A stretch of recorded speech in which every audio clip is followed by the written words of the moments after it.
Hello and welcome to the Keck Imaging facility. My name is Dr. Brooke B. Masani and I'm the manager of this facility. This facility centers around 4 different types of techniques. One is atomic force microscopy. A second one is scanning electron microscopy. We also have optical microscopy. And finally we have spectroscopy. And so these are all different analytical techniques, and they're all instruments that are housed underneath the umbrella of the Keck facility. This facility is focused on student training. There's no way I can run every instrument in this facility all at the same time. My goal is to train the students on how to use the techniques in this facility. And what I always like to say to the students is that when they come to me, I'm showing them how to use a technique. When you graduate, you need to be showing me how to apply that technique to your actual samples. So here behind me is one of our atomic force microscopes. This is our multi-mode AFM. We actually have 3 AFMs, and we have 3 because they're all good at different things.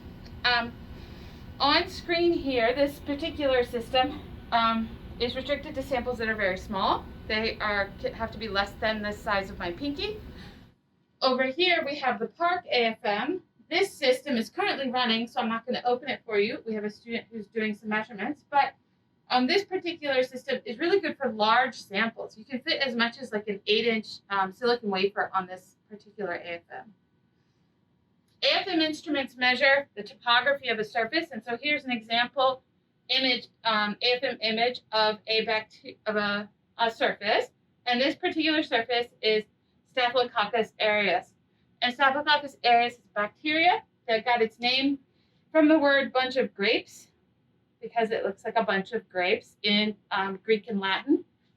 And the power of AFM is that you can display your image in 2 dimensions, but you can also switch it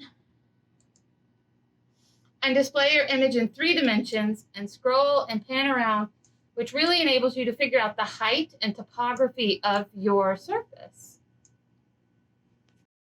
So here is a scanning electron microscope. The scanning electron microscope in the Keck facility is what I like to call standard resolution. We can see a 3 nanometer difference between 2 objects, but we can image down to about an 80 nanometer object. So it's about standard resolution because then it can go up to imaging objects that are a couple of millimeters in size.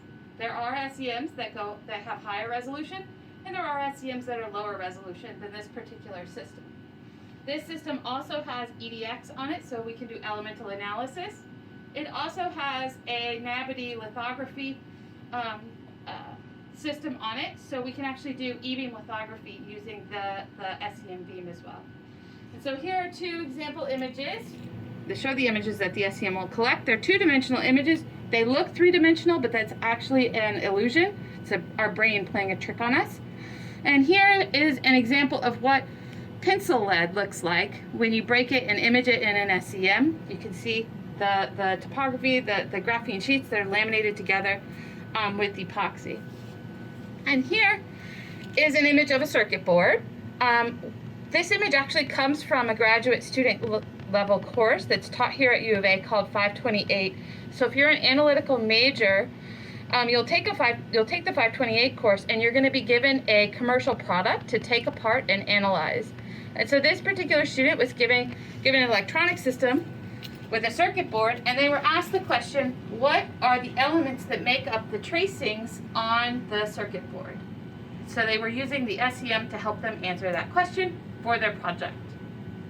So this is the spinning disk lab that's part of the Keck facility, and it houses our spinning disk optical microscope, which is here. It's a fluorescence microscope, and we use it to image mostly live cells. So we are looking at, for example, Dictee migration. So Dictee is a soil amoeba, and it's attracted to ATP. So if you can feed the Dictee a little bit of ATP with a pipette, you'll watch it swim across the screen towards the pipette.